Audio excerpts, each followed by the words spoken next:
Hello! My name is Kallista and welcome back to Mass Effect 3 Legendary Edition. In the last episode, we were preparing to head back out into the galaxy once again. I think I want to focus on helping out the Elcor. So I know that I need to head to Dakuna. Now here's the question, is that... we have stuff in the Silean Nebula. Is Dakuna... Why is this Reaper here? This is not a system. Why is this Reaper here? And yeah, is Dakuna an actual, like, thing on this map? Or is it further in?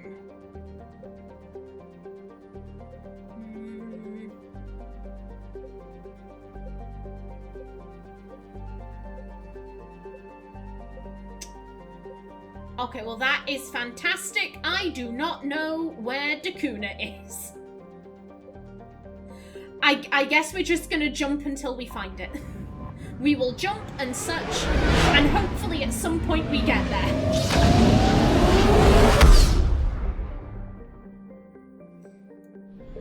Now then, let's see. Yeah, everything in this system.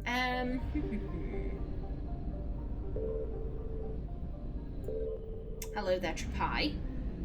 I'm going to assume I've read you because... you're flipping heck. So many places. So many places. But yeah, I'm going to assume... because I've 100%ed this, so I'm going to assume I've read all the planetary descriptions in that area. Aha, there we go. Now, what is this? A wreckage, okay. First things first. A yoink. Thank you kindly. Ooh. Wreckage. The Asari once had enormous solar collectors around the bluish-white AOV star Loropi, using the star's considerable heat to create anti-protons for military starship fuel. Now all that can be detected is scrap.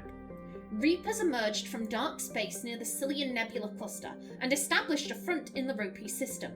The Asari fleet then guarded what used to be known as Espota Station. Oh, I get this. Sorry, I was reading that in an odd way in my mind. Sorry. The Asari fleet that guarded what used to be known as Espota Station cannot be found. It is scattered and destroyed. One can only hope that the backup reactors in the Kiplodon system do not fall, or the Asari fleet will have precious little fuel. And who is you? Paphos, maybe? Paphos, a hydrogen-helium gas giant with a significant amount of nitrogen, is named for a prominent Asari lawgiver. Her treatise on the reluctance of democracies to go to war with other democracies formed a key tenet of Asari political theory that led to Thessia's modern golden age. The planet itself was only notable for orbital stations that fueled transport ships by skimming deuterium and helium-3. The Reapers destroyed the stations, killing the inhabitants. Orbital distance 20.5 AU. Orbital period 64.2 Earth years. Radius 71,458 kilometers. Day length 17.8 Earth hours. And you know what? Let's just have a check if there's anything else in the asteroid field. You never know. You never know what there is to find. Unless you know this game inside and out, in which case you know exactly what there is to find. Yet nothing. Okay. Yasilium. Yasilium is a minor rock planet that has not quite cleared the ring of debris at the edge of Loropi's orbit. It is believed to be an extrasolar capture. For several centuries, Yasilium supported a succession of mining colonies. First iridium, then titanium, and finally light metals like bauxite and alumina. The planet was abandoned long before the Reaper invasion. Orbital distance 38.3 AU. Orbital period 164.1 Earth years. Radius 2,601 km. Day length 31.5 Earth hours. Atmospheric pressure trace. Surface temperature negative 100 Celsius. Surface gravity 0.47 G. And you have something over yonder. Where, pray tell?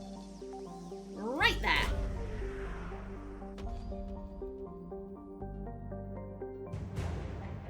A Mali sniper unit. I'll take some snipers. Thank you kindly. Very much appreciated.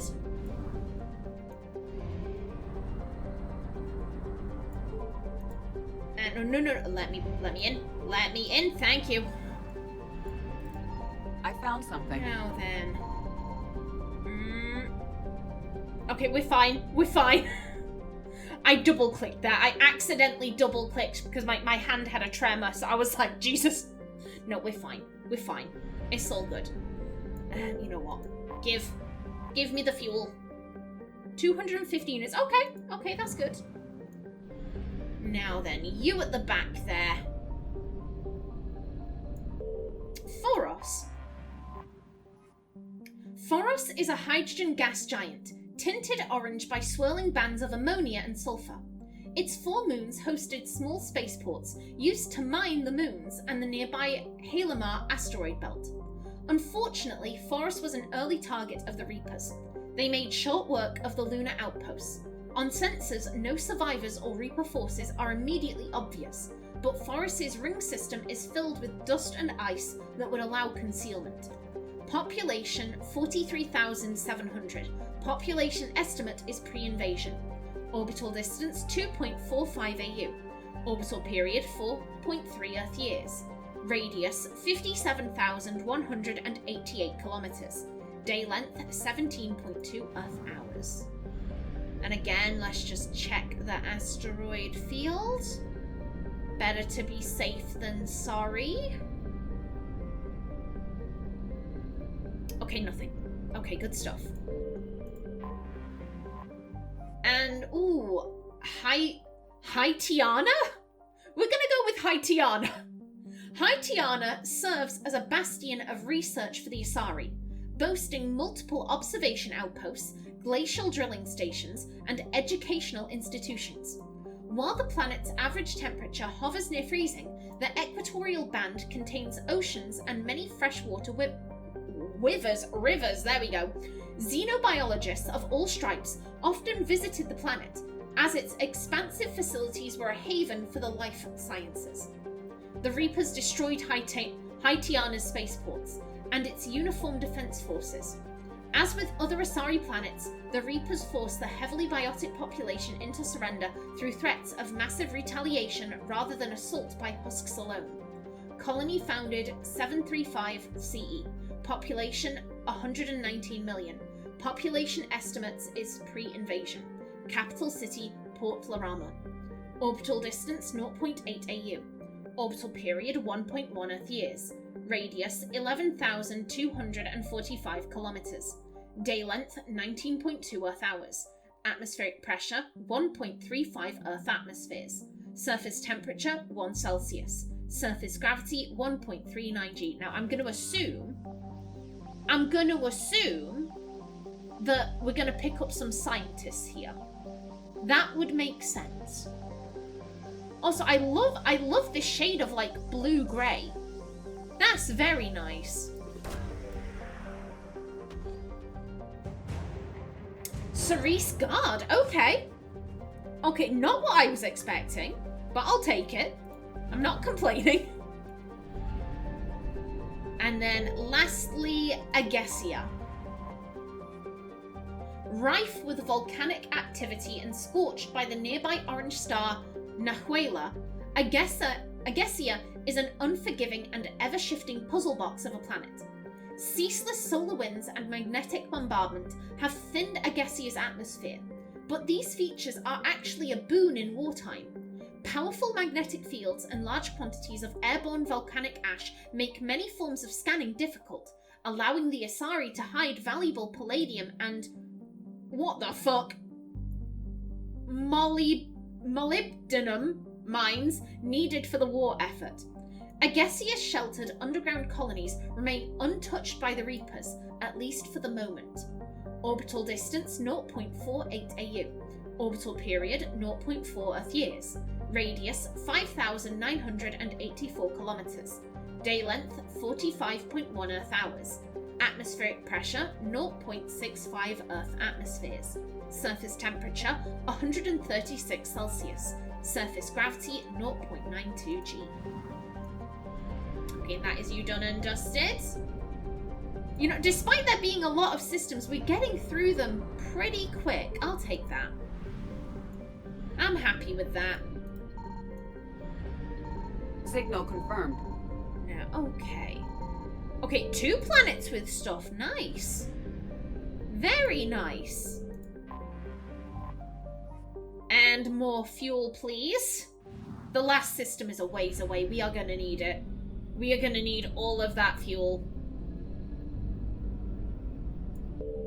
Now then, Sangel. Oh, hello.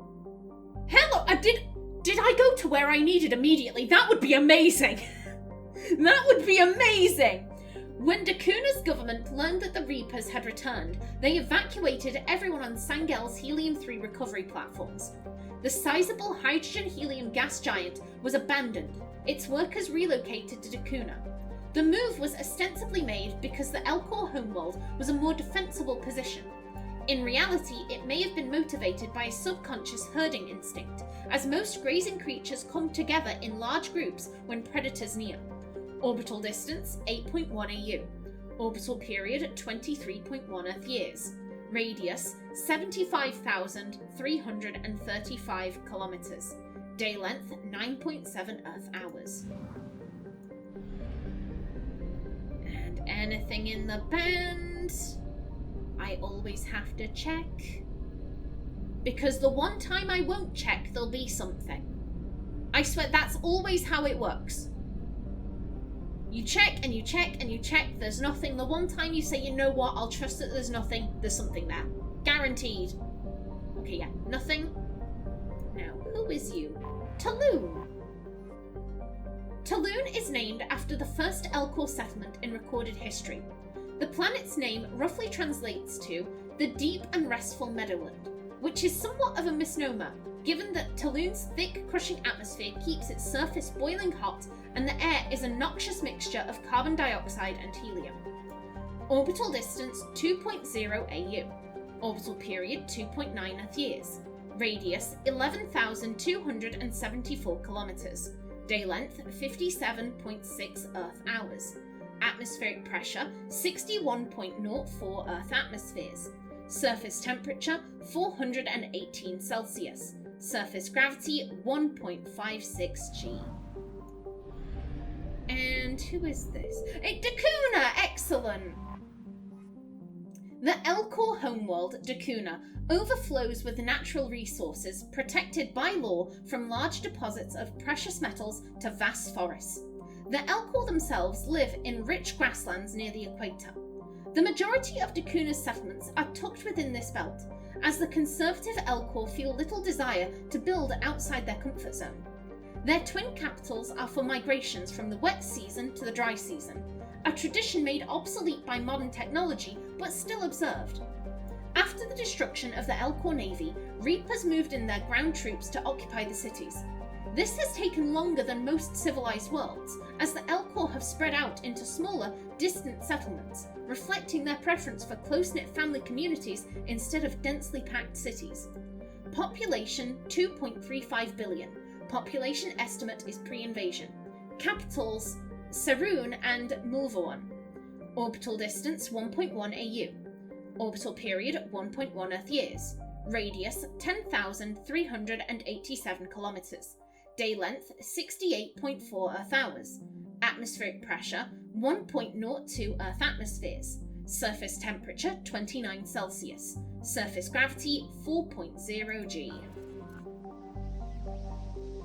And we're looking for any survivors, anything we can do to help you out.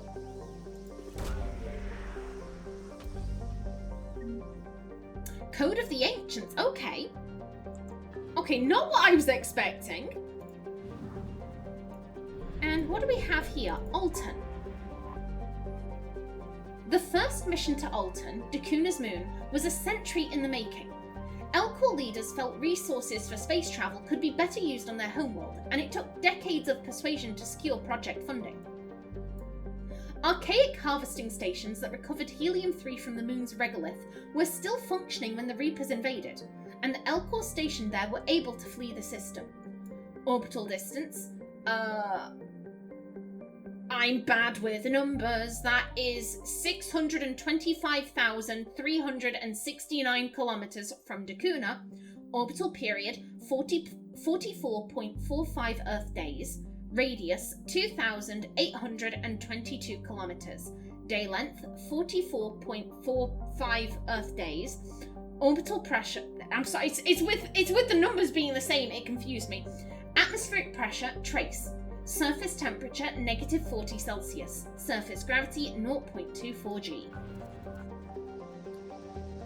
And you have somewhere Elcor flotilla. Okay, that's what the ambassador wanted us to get, I think. And then just you left. Lanuamund. Lanuamund's scorching hot surface is composed of lime with deposits of copper. It has faint traces of nitrogen atmosphere. The Elcor have left it untouched, aside from orbital probes that monitor the planet in case anything noteworthy should one day occur. Orbital distance 0.3 AU. Orbital period 0.2 Earth years. Radius 11,975 kilometers. Day length 42.1 Earth hours. Atmospheric pressure trace. Surface temperature 367 Celsius. Surface gravity 1.14 G. And the last system is over here, quite a ways away. There always has to be one awkward system. There we go. I found something. Now please, there we go. Thank you kindly. Yeah, perfect. We'll make it back just fine. Now then, who are you? Atabolos. Farthest out from Teolia, there we go. Farthest out from Teolia, Atabolos is a low-density planet peppered with outdated mining facilities and a few independent mechanical contractors. The unmanned mining scouts that first surveyed the planet conveyed positive reports based on the light gravity, gentle atmospheric pressure, and easily penetrable crust of silica and salt. Neither methane pockets nor low temperatures were barriers to the Asari, but after centuries of mining, the veins of genuinely valuable minerals are gone, and all but a few inhabitants have departed. Excuse me, down we go. Orbital distance 7.45 AU. Orbital period 20.4 Earth years. Radius 8,152 kilometers. Day length 31.4 Earth hours.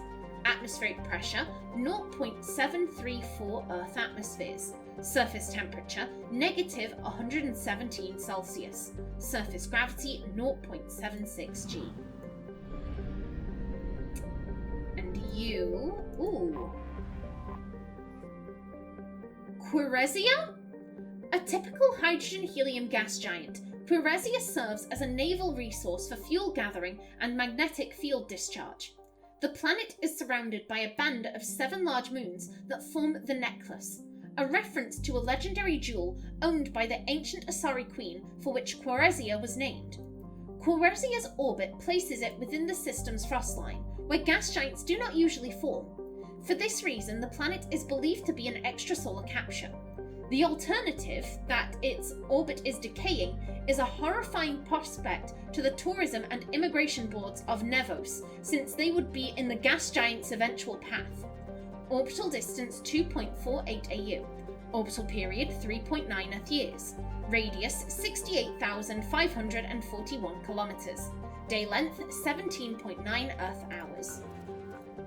And oh, right there! Well, that was lucky. Okay, we got some credits. Thank you. I forget that we can get credits from these. It's been a while since that's happened. Nevos. First discovered by Asari pioneers in 430 CE, Nevos is a vibrant garden planet and home to a thriving Asari colony. Sandy beaches and romantic twin moons fuel a bustling tourism economy, while practical and secretive corporate matters are handled in spiraling arcologies built along towering cliffs. Even though it has been colonized for centuries, Nevos feels a frontier away from regulation and oversight. Consequently, a number of influential political lobbies have established sizable presences on the planet. Colony founded 430 CE. Population 677 million. Capital Estella. Orbital distance 1.6 AU. Orbital period 1.8 Earth years. Radius 7,134 kilometers. Day length 19.7 Earth hours. Atmospheric pressure 1.07 Earth atmospheres. Surface temperature 23 Celsius. Surface gravity 1.11 G. And do you have money or something for the Crucible? I mean, to be honest, I don't spend money. I'd rather it be something for the Crucible. Rings of Elune. Okay, lovely. And that just leaves you, Loxia. Loxia is a small terrestrial planet tidally locked to Teolia. Due to its low mass and relatively small size, Loxia has an exceptionally fast stellar orbit. The planet's light atmosphere consists mainly of argon and krypton, which occasionally produces long thin bands of luminescence along the twilight border. Loxia's crust is mainly indigenous or igneous rock, with wide salt flats and occasional deposits of potassium. Orbital distance 0.7 AU. Orbital period 0.43 Earth years. Orbital radius 3,016 kilometers. Day length 29.3 Earth hours. Atmospheric pressure 0.458 Earth atmospheres. Surface temperature 152 Celsius. Surface gravity 0.47 G. Lovely. Excellent. Excellent. Yeah, that is this system done and dusted. We got that done in under an episode. I'm happy with that. Now then, where to next?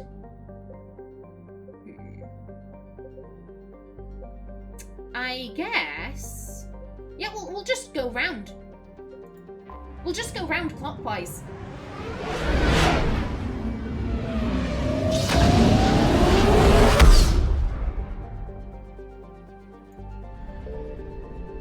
Now then. Signal confirmed. There we go.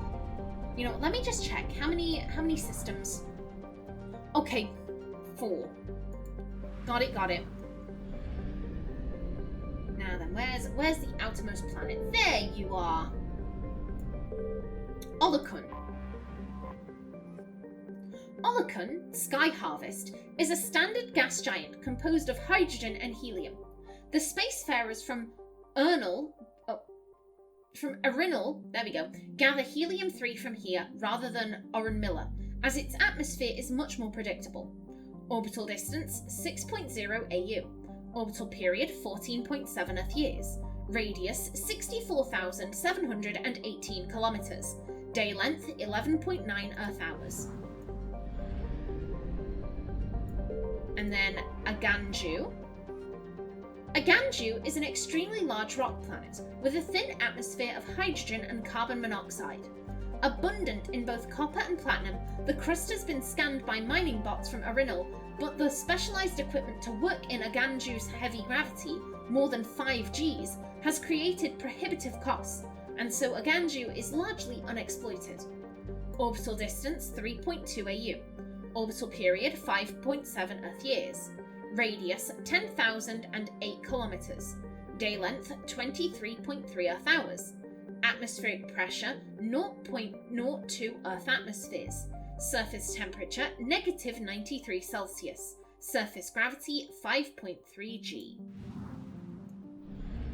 And I'll be having you. Yes, give me the fuel.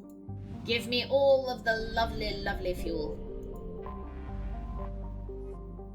Irinal. Irinal is a garden world in its last stages of habitability. While its soil still supports agriculture, its animal biodiversity has fallen to record lows, and the most successful remaining life is toxic blue-green algae and insect-like pest species. A large Silean colony is trying to restore biodiversity to the planet, but the setbacks are a fact of life. Mineral and fuel mining remains lucrative, however, and Irinal has a thriving spaceport that refuels many ships passing through into the terminus systems. Orbital distance 0.95 AU. Orbital period 0.9 Earth years. Radius 6,711 kilometers. Day length 32.4 Earth hours. Atmospheric pressure 1.1 Earth atmospheres. Surface temperature 32 Celsius. Surface gravity 1.1 G. And down there. More credits. The fact that the game is giving me money so close to the end, I'm like, that's suspicious. Why are you giving me money? Oren Miller. A medium-sized gas giant, Oren Miller is close enough to its parent star to suffer massive changes in temperature during its day and night periods. This leads to powerful convection currents and storms throughout its hydrogen-helium atmosphere. Gathering helium-3 to refuel is possible for the hardiest of exploration craft, but lesser ships are nearly always lost in the attempt. Oren Miller is within the frost line of its solar system, where icy... Oh, there we go. Yeah, I was like... I thought that was all one word. No, it would be hyphenated even if it wasn't on two separate lines. Oren Miller is within the frost line of its solar system, where icy-cored gas giants do not usually form. For this reason, it is believed to be an extrasolar planet, captured by its star's gravity. Orbital distance 0.5 AU. Orbital period 0.3 Earth years. Radius 34,653 kilometers. Day length 13.7 Earth hours. Lovely, and away we go. Ooh, they're all quite far away. Let's head up here and then we can nip across. Enter. No. There we go. I found something. Oh, we may have made a mistake. We may have made a mistake because I do not think... I think I'm gonna have to rely on finding fuel in the ones that were over yonder. Oh dear. Dear. Well, I am just about out of time for this episode. In the next one, more exploration. But until then, please remember to like if you enjoyed, leave a comment below, and if you wanted to subscribe, it would be very much appreciated. I've been Kallista. Thanks for watching, and see you in the next episode.